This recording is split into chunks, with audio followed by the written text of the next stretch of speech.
Saya pernah bertemu dengan orang yang sama-sama sedang berkunjung dengan saya ke Gua Al-Kahfi di Yordan. Sampai di sana saya ngobrol, kenapa Anda sampai di sini? Kami ini kan ziarah ke sini mengikuti pedoman Al-Quran. Oke, gak masalah. Kemudian saya tanya, emang kata Quran apa tentang gua ini? Ya saya juga gak tahu. Tuh, bayar 60 juta pergi ke Yordan, sudah sampai di gua sana. Begitu saya tanya kenapa Anda sampai di sini, nggak tahu. Cuman mengatakan kalau di sini katanya saya ngikutin Al-Quran. Tunjukkan pada saya, adakah di Quran perintah untuk berkunjung ke gua sana yang ongkos 60 juta? Mahal bukan? Betul, di Quran ada perintah memasuki gua. Gua tuh gue tuh elu. Sebetulnya perintah di Quran itu memasuki gua, memasuki Anda, meniti ke dalam diri untuk menemukan sang matahari rohani dalam diri Anda. Makanya di Quran surat Al-Kahfi kan dikatakan, kamu akan melihat matahari ketika terbit condong dari gua mereka ke sebelah kanan, dan matahari itu terbenam menjauh mereka ke sebelah kiri, dan kamu berada dalam tempat yang sangat luas dalam gua itu. Gua yang di sana segede kamar ini,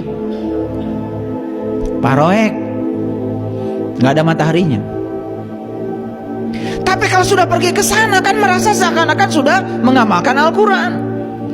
Coba baca surat Al-Kahfi dari awal sampai akhir, itu keren sekali. Dan penghujung Quran surah Al-Kahfi ayat yang ke-110 itu berbicara tentang apa? Berbicara tentang amal soleh. Man kana yarju liqa'a rabbih falyamal amalan solihan. Barang siapa yang ingin jumpa dengan Tuhannya, lakukan amal soleh.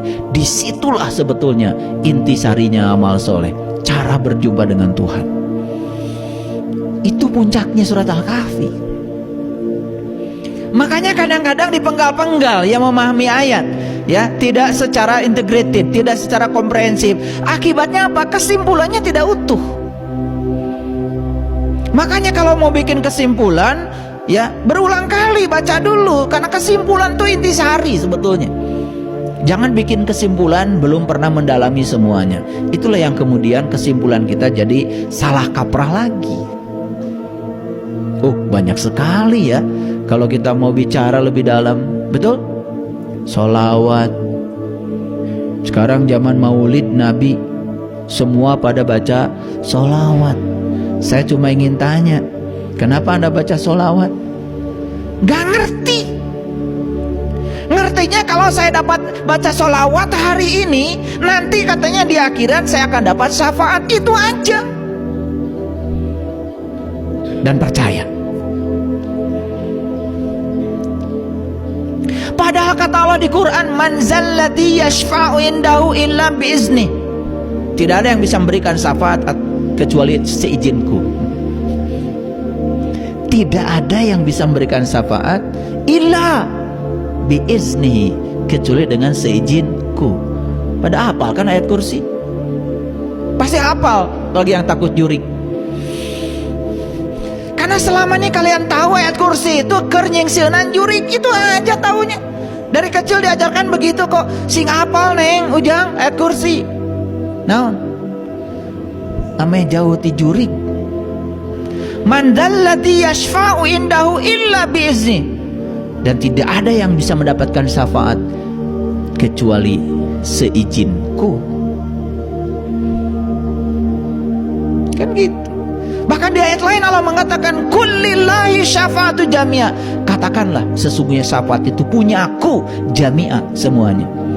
Punya Allah syafaat itu semuanya. Apa sholawat? Sholawat itu kita menghubungkan diri kita dengan para nabi, para rasul. Yes.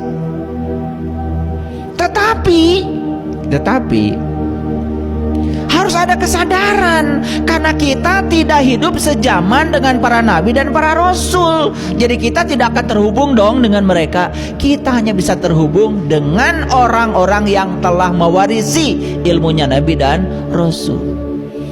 Jadi sholawat yang sebenarnya itu bukan bacaan sebetulnya, Cari orang yang mewarisi ilmunya Rasul, cari orang yang mewarisi ilmunya Nabi. Kalau hari ini kita bertemu mereka, dibebaskan dari 3 penyakit. 1 penyakit buta mata kalbu, 2 penyakit kulit, dan 3 kematian kesadaran kita. Saat itu juga dibebaskan. Saat kita bertemu dengan pewaris ilmunya Nabi yang bisa membebaskan dari 3 penyakit itu sholawat namanya.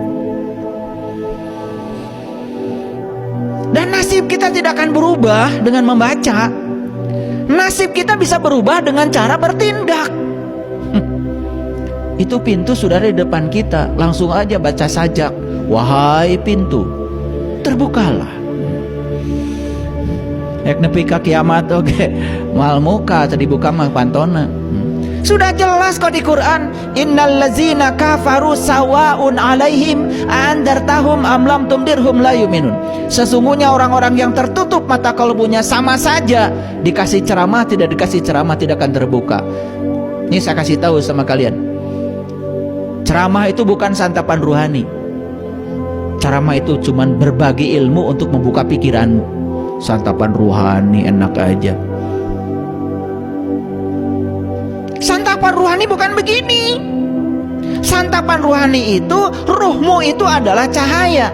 Makanan ruhmu juga cahaya.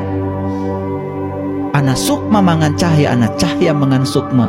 Sarining bumi, sarining buana, ya Allah kang meleksa jege. Itu santapan rohani.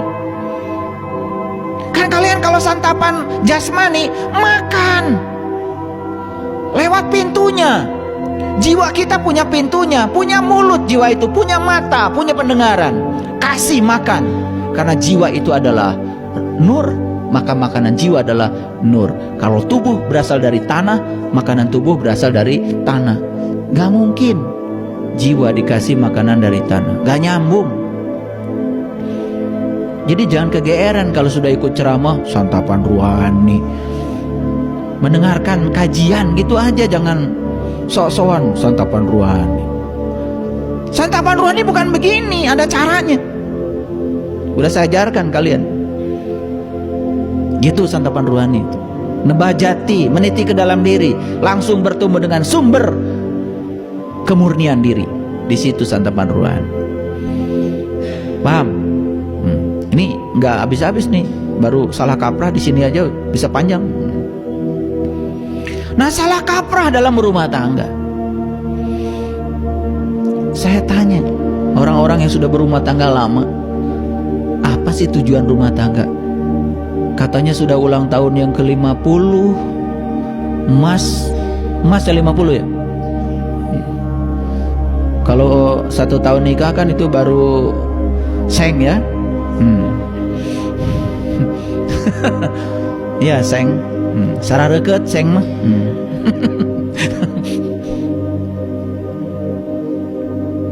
Nggak ngerti. Silakan kalau nggak percaya sama saya, tanya orang yang sudah nikah lama, apa tujuan berumah tangga? Nggak ngerti. Taunya cuman samawa aja. Betul?